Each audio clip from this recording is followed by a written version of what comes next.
അന്തരിച്ച പ്രശസ്ത ഗാനരചയിതാവ് മങ്കൊമ്പ് ഗോപാലകൃഷ്ണന്റെ സംസ്കാരം ഇന്ന് നടക്കും. രാവിലെ 9 മുതൽ 11 വരെ എറണാകുളം ടൗൺ ഹാളിൽ പൊതുദർശനം നടക്കും. തുടർന്ന് തൈക്കൂട്ടത്തെ വീട്ടിലെത്തിക്കും. ഉച്ചയ്ക്ക് 2 മണിയോടെ തൃപ്പൂണിത്തുറ പൊതുശ്മശാനത്തിൽ സംസ്കാരം നടക്കും.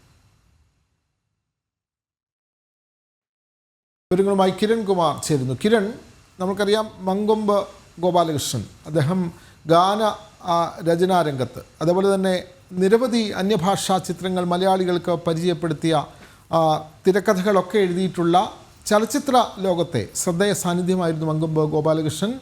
കുട്ടനാടിൻ്റെ അഭിമാനമായിരുന്നു അദ്ദേഹം. അദ്ദേഹത്തിൻ്റെ വിയോഗം ചലച്ചിത്ര ലോകത്ത് വലിയ നഷ്ടം തന്നെയാണ് ഉണ്ടാക്കിയത്. ഇന്നാണ് അദ്ദേഹത്തിൻ്റെ സംസ്കാരം നടക്കുന്നത്. കൂടുതൽ വിവരങ്ങൾ. വിനോദ്, ഇന്ന് രാവിലെ 9 മണി മുതലാണ് അദ്ദേഹത്തിൻ്റെ പൊതുദർശനം ആരംഭിക്കുന്നത്. ടൗൺ ഹാളിലേക്ക്, നിലവിലിപ്പോൾ കൊച്ചിയിലെ സ്വകാര്യ ആശുപത്രിയിൽ സൂക്ഷിച്ചിരിക്കുന്ന മൃതദേഹം രാവിലെ 9 മണിയോടുകൂടി എറണാകുളം ടൗൺ ഹാളിൽ എത്തിക്കും. അതിനുശേഷം 9 മണി മുതൽ 11 മണി വരെ ടൗൺ ഹാളിൽ പൊതുദർശനം ഉണ്ടാകും. പിന്നീട് അദ്ദേഹത്തിൻ്റെ തൃപ്പൂണിത്തുറ വീട്ടിലേക്ക് എത്തിക്കുകയും ഉച്ചയ്ക്ക് 2 മണിയോടുകൂടി സംസ്കാര ചടങ്ങുകൾ നടക്കും എന്നുള്ളൊരു കാര്യമാണ് അറിയിച്ചിരിക്കുന്നത്. ഏതായാലും തിങ്കളാഴ്ചയായിരുന്നു അദ്ദേഹത്തിൻ്റെ അന്ത്യം സംഭവിച്ചത്. തിങ്കളാഴ്ച വൈകിട്ടോടുകൂടിയായിരുന്നു അന്ത്യം ഉണ്ടായിരുന്നത്.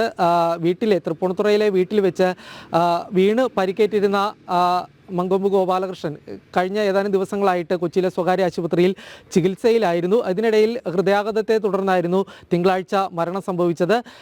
ഇന്നലെ അടക്കം അദ്ദേഹത്തിന് അന്ത്യോപചാരം അർപ്പിക്കാനായിട്ട് നിരവധി പേരാണ് ആശുപത്രിയിലെത്തി അദ്ദേഹത്തെ കണ്ടിരുന്നത്. സംവിധായകൻ ഹരിഹരൻ അടക്കമുള്ള ആളുകൾ എത്തുകയും ഇന്നലെ അന്ത്യോപചാരം അർപ്പിക്കുകയും ചെയ്തിരുന്നു. ഇന്ന് ടൗൺ ഹാളിലെ പൊതുദർശനത്തിലൊപ്പം വീട്ടിലെ പൊതുദർശനത്തിലടക്കം നിരവധി പ്രമുഖർ, പ്രത്യേകിച്ച് സിനിമാ മേഖലയിലെയും മറ്റും അടക്കമുള്ള ആളുകൾ അദ്ദേഹത്തിൻ്റെ അടുത്തെത്തി അന്ത്യോപചാരം അർപ്പിക്കും എന്ന് തന്നെയാണ് മനസ്സിലാക്കാൻ സാധിക്കുന്നത്.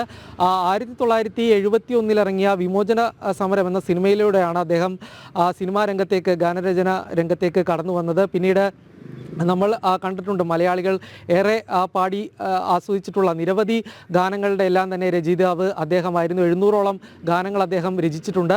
അതിൽ തന്നെ നിരവധി ഹിറ്റ് ഗാനങ്ങൾ, അത് പലതും തെലുങ്കിൽ നിന്ന് മൊഴിമാറ്റിയിട്ടുള്ള ചലച്ചിത്രങ്ങൾക്ക് വേണ്ടി തയ്യാറാക്കിയിട്ടുള്ള ഗാനങ്ങളായിരുന്നു. ബാഹുബലി അടക്കം ഉള്ള സിനിമകൾക്ക് വേണ്ടി മൊഴിമാറ്റിയുള്ള പാട്ടുകൾ തയ്യാറാക്കിയത് അദ്ദേഹമായിരുന്നു. അദ്ദേഹത്തിനെ വലിയ രീതിയിൽ തന്നെ അദ്ദേഹത്തിൻ്റെ അന്ത്യം അത് വലിയ ഒരു നഷ്ടം തന്നെയാണ് കേരളത്തിൻ്റെ സാംസ്കാരിക മേഖലയ്ക്ക് ഉണ്ടായിട്ടുള്ളത്.